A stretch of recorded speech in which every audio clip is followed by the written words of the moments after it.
అధినేత ముఖేష్ అంబానీ ఇంట్లో పెళ్లి వేడుకలు ఘనంగా జరిగాయి. జూలై 12న రాత్రి 8 గంటలకు ముఖేష్ అంబానీ, నీతా అంబానీల చిన్న కుమారుడు అనంత్ అంబానీ వివాహం రాధికా మర్చెంట్ తో ఘనంగా జరిగింది. ప్రపంచంలోని సెలబ్రిటీలందరూ వచ్చిన వేళ 3 ముళ్ళు 7 అడుగుల సాక్షిగా ఆ జంట ఒక్కటయ్యారు.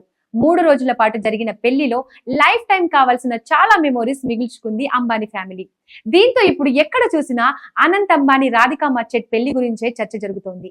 పెళ్లికి ప్రపంచవ్యాప్తంగా ఉన్న తారలంతా వచ్చేయగా పేదలకు దాదాపు 40 రోజుల పాటు అన్నదాన కార్యక్రమాలు చేపట్టనున్నారు. ఇప్పటికే ప్రతిరోజు 3 పూటల పంచభక్ష పరమాన్నాలు వడ్డిస్తున్నారు కూడా. మరోవైపు పెళ్లికి ముందే సామూహిక వివాహాలు జరిపించి మరీ విలువైన వస్తువులు వెండి, బంగారం కానుకగా ఇచ్చారు.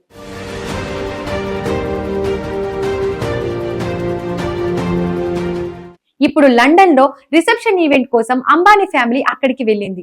అయితే అక్కడ చిన్న కొడుకు అనంత్ కు నీతా అంబానీ 1000 కోట్ల విలువైన విల్లా బహుమతిగా ఇచ్చినట్లు తెలుస్తోంది. ఇందులోనే హనీమూన్ ప్లాన్ చేసినట్లు సమాచారం. ఇందుకు సంబంధించిన వీడియో వైరల్ అవుతోంది. బంగారం, వజ్రాలతో డెకరేట్ చేసిన క్లిప్పింగ్స్ చూసి షాక్ అవుతున్నారు జనాలు. మరి ఇంత కాస్ట్లీగా బతుకుతున్నారా అని డిస్కస్ చేసుకుంటున్నారు. అయితే ఇదంతా ఆర్టిఫిషియల్ ఇంటెలిజెన్స్ మహిమ అని, అందులో అసలు నిజం లేదని కొందరు కామెంట్ చేస్తున్నారు. ఇది నిజం కాకపోయినా అంబానీ లావిష్ వెడ్డింగ్ గురించి ఇప్పుడు ప్రపంచం అంతా మాట్లాడుకుంటుంది. బట్టలను కూడా బంగారంతో డిజైన్ చేయడం గురించి ఇప్పటికే మాట్లాడుకుంటున్నారు.